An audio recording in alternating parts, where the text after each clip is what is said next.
मित्रांनो, माझे नाव अजय आहे. ही गोष्ट 2 वर्षाआधीची आहे. तेव्हा मी 21 वर्षाचा होतो. मी शिक्षणासाठी पुण्यामध्ये आलो होतो. हे शहर माझ्यासाठी नवीन होते, पण पुण्यामध्ये काही जण माझ्या ओळखीचे होते, त्यामुळे लगेच मला राहण्यासाठी एक रूम मिळाली. माझी रूम 4थ्या मजल्यावर होती. मी या बिल्डिंगच्या 4थ्या आणि शेवटच्या मजल्यावर राहत होतो. याच बिल्डिंगमध्ये 3ऱ्या मजल्यावर एक श्वेता वहिनी राहत होती. तिचे वय जवळपास 32 वर्ष होते. मी जेव्हा पहिल्यांदा तिला बघितलं तेव्हा असे वाटले की कोणीतरी हिरोईनच माझ्यासमोर उभी आहे. ती खूपच सुंदर होती.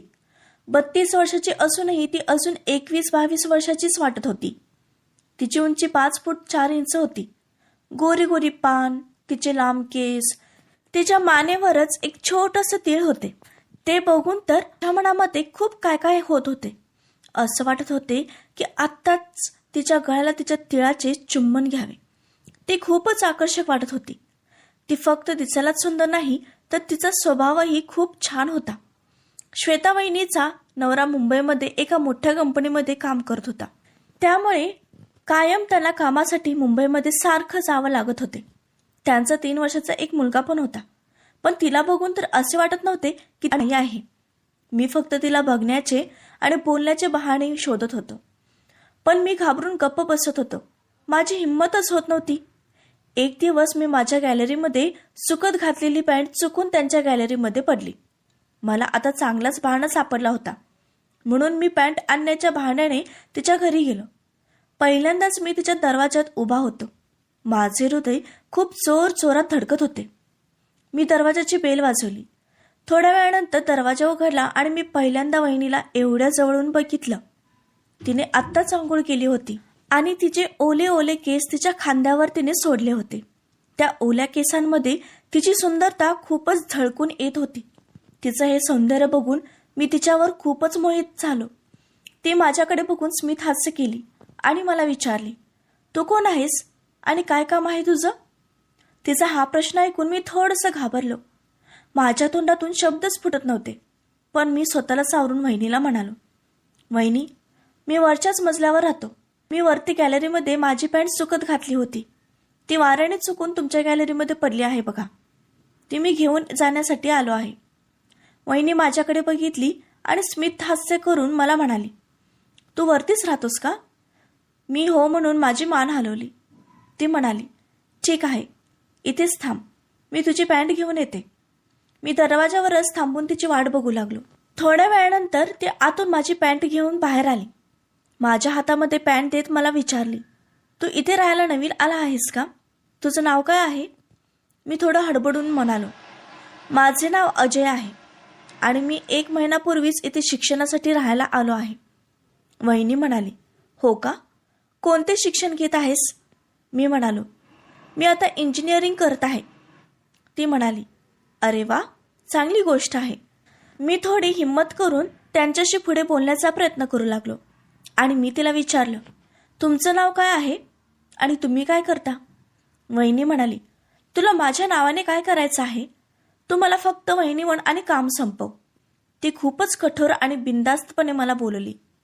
तिच्या या बोलण्याने मी थोडंसं लाजलो आणि तिला म्हणालो, नाही, मी तर फक्त तुमच्यासोबत बोलण्याचा प्रयत्न करत होतो. मला तुम्हाला वहिनी बोलायला काहीच प्रॉब्लेम नाही. हे ऐकून वहिनी जोरात हसू लागली.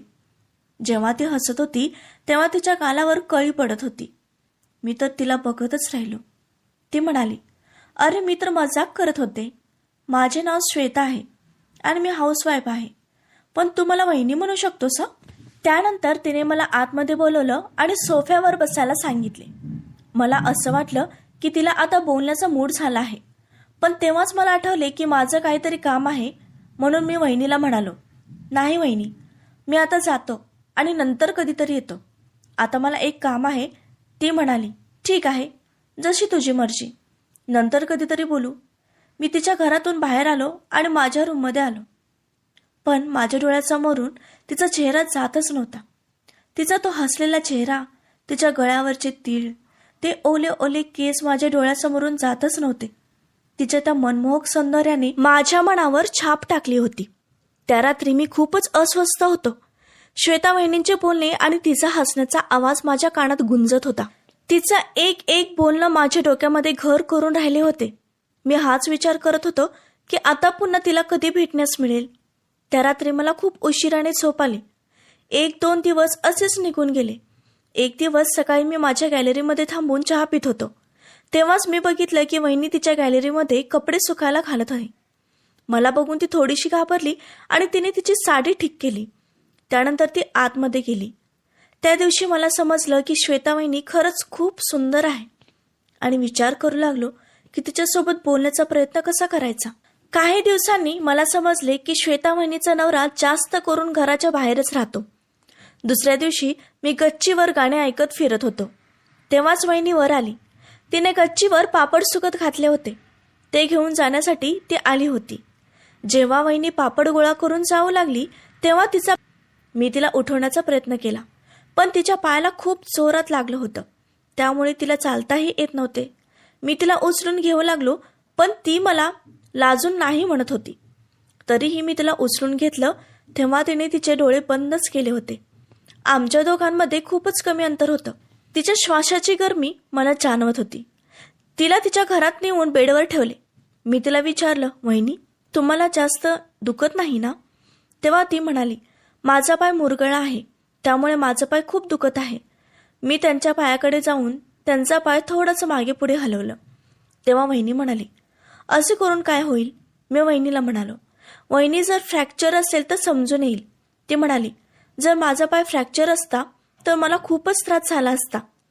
माझा पाय मुरगळा असल्यामुळे मला तिथे दुखत आहे आणि कमरही थोडीशी लचकली आहे, त्यामुळे कमर तर फारच दुखते. तेव्हा मी वहिनीला विचारलं, वहिनी तुमच्याकडे बाम आहे का? तेव्हा ती म्हणाली, हो, इथेच टेबलच्या ड्रॉवरमध्ये आहे. मी लगेच उठून टेबलचा ड्रॉवर उघडला आणि त्यातून झेंडू बामची डबी बाहेर काढली.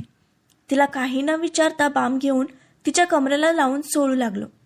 तेव्हा वहिनी थोडी लाजू लागली. मला असं वाटले की बहुतेक आत्तापर्यंत कुठल्याही परपुरुषाने तिला अशा प्रकारे हात लावले नव्हते. थोडा वेळ मी तिच्यासोबत बोलत बसलो तेव्हा मला जाणवले की वहिनीसोबत बोलून मला खूपच चांगलं वाटत होते. पण तिचं दुखणं काही कमी होत नव्हते. ती मला म्हणाली, माझं दुखणं तर काही कमीच होत नाही. बहुतेक मला मुक्का मार लागला आहे. डॉक्टरला दाखवावं लागेल. मी लगेच डॉक्टरला कॉल करून बोलवून घेतले.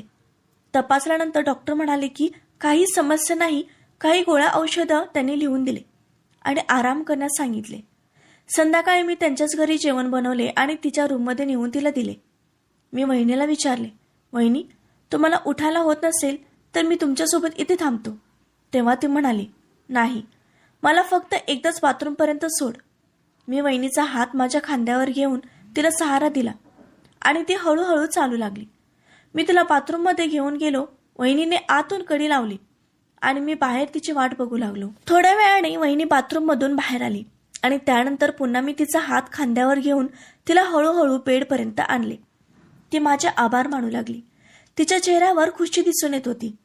ती मला म्हणाली, जाताना बाहेरून घराचा दरवाजा बंद करून जा. मी आता उठू शकणार नाही. एक चावी तर माझ्याकडे आहेच आणि एक चावी तू घेऊन जा. मी असंच केलं आणि माझ्या रूममध्ये निघून आलो.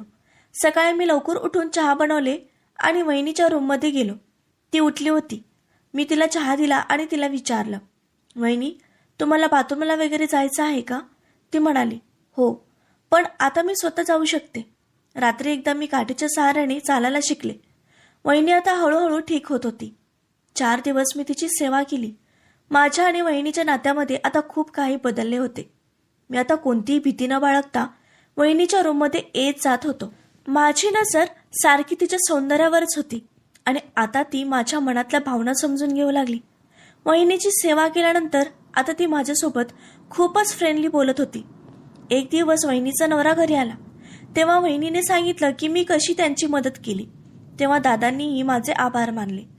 आता मी आणि दादाही खूप चांगले फ्रेंड झालो होतो. दादा पहिलाच घरात खूप कमी राहत होते, पण आता मी इथे असताना दादाची चिंताच मिटली. जेव्हा दादा घरी नसायचे तेव्हा वहिनी मला घरी जेवण करण्यासाठी बोलवत होती. मी तिच्या मुलासोबत पण वेळ घालवू लागलो, ज्यामुळे वहिनीला काम करण्यासाठी टाइमही भेटत होता आणि आराम पण भेटत होता. पण माझं लक्ष कायम वहिनीवरच राहत होतं. एक दिवस आमच्या बिल्डिंगच्या सगळ्या माणसांनी मिळून न्यू इयरची पार्टी करण्याचा निर्णय घेतला. तेव्हा वहिनी मला म्हणाली, अजय, मी तुला आज एक गिफ्ट देणार आहे. मी वहिनीला विचारले, वहिनी काय गिफ्ट आहे? तेव्हा ती म्हणाली, आता नाही सांगू शकत, हे सरप्राईज आहे. मी तिला म्हणालो, ठीक आहे वहिनी, सांगू नका. काही वेळानंतर रात्री 11 वाजता पार्टी सुरू झाली. वहिनी खूपच सुंदर तयार होऊन आली होती. तिने लाल रंगाचा खूप छान नेटचा ड्रेस घातला होता.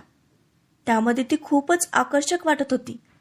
त्या पार्टीमध्ये सगळे लोक तिच्याकडेच बघत होते आणि तिथल्या बायकाही तिला बघून तिच्या सौंदर्यावर जळत होत्या. काही वेळानंतर सगळे गाणे लावून डान्स करायला चालू केले. मी वहिनीजवळ गेलो आणि तिला माझ्यासोबत डान्स करण्यासाठी विचारले. तेव्हा तिने नकार दिला, पण मी तिला खूपच आग्रह केला. तेव्हा ती डान्स करायला तयार झाली. मी आतल्या आत खूपच खुश झालो आणि आम्ही दोघं डान्स करू लागलो. मी स्वतःला सावरू शकलो नाही आणि वहिनीला या गोष्टीची भनक लागली की माझ्या मनामध्ये तिच्याबद्दल काय चालू आहे. तिला पण हे सर्व चांगलं वाटू लागलं. त्यामुळे तीही मला या गोष्टीसाठी मना करत नव्हती. डान्स करत करत ती माझ्याजवळ आली आणि माझ्या कानामध्ये म्हणाली, वेड्या, एक गोष्ट सांगायला तुला 4 महिने लागले. मलाही तू खूप आवडतोस. ही गोष्ट ऐकून मी आतल्या आत खूप खुश झालो. आता तर मी फक्त पार्टी संपण्याची वाट बघत होतो. आम्ही असंच डान्स करत राहिलो आणि रात्रीच्या 12 वाजता आम्ही सगळ्यांनी एक दुसऱ्यांना नवीन वर्षाच्या शुभेच्छा दिल्या. त्यानंतर आम्ही सगळ्यांनी मिळून केक कापला. 12:30 वाजल्यानंतर आम्ही सगळे आपापल्या घरी जाऊ लागलो.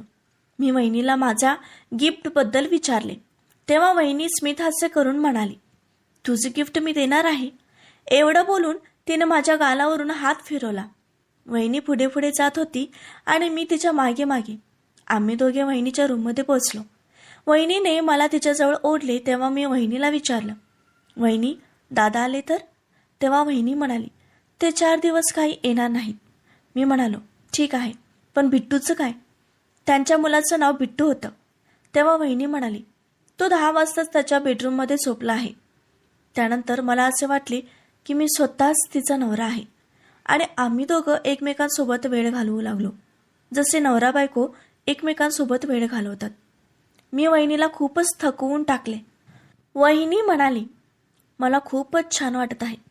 त्यानंतर ती म्हणाली, आज तू मला ते सुख दिले आहेस जे आत्तापर्यंत माझ्या नवऱ्यानेही मला ते सुख दिलं नाही. आत्तापासून मी फक्त तुझीच आहे. जेव्हा पण तुझं मन होईल तेव्हा मला भेटायला येत जा. मी वहिनीला म्हणालो, ठीक आहे वहिनी, पण तुम्हाला माझं सगळं बोलणं ऐकावं लागेल. तेव्हा वहिनी हसत म्हणाली, अरे, जसं तू म्हणशील तसंच मी करत राहीन. तू काही काळजी करू नकोस. आजपासून मी तुझी दासी आहे. रात्रीचे 4 वाजले होते आणि आम्ही दोघं एकमेकांना सुख देत होतो. त्यानंतर आम्ही दोघं झोपी गेलो. सकाळ 8 वाजता मी उठून बघितलं तेव्हा वहिनी रूममध्ये नव्हती. मी उठून किचनमध्ये गेलो तेव्हा वहिनी नाश्ता बनवत होती. ती म्हणाली, तू 4 दिवस इथेच राहू शकतोस. त्यानंतर मी 4 दिवस वहिनीच्याच घरी राहिलो आणि आम्ही दोघांनी खूप मजा केली. मित्रांनो, कथा कशी वाटली कमेंटमध्ये नक्की सांगा. कथेला लाईक करा, शेअर करा आणि चॅनलला सबस्क्राईब करा. धन्यवाद.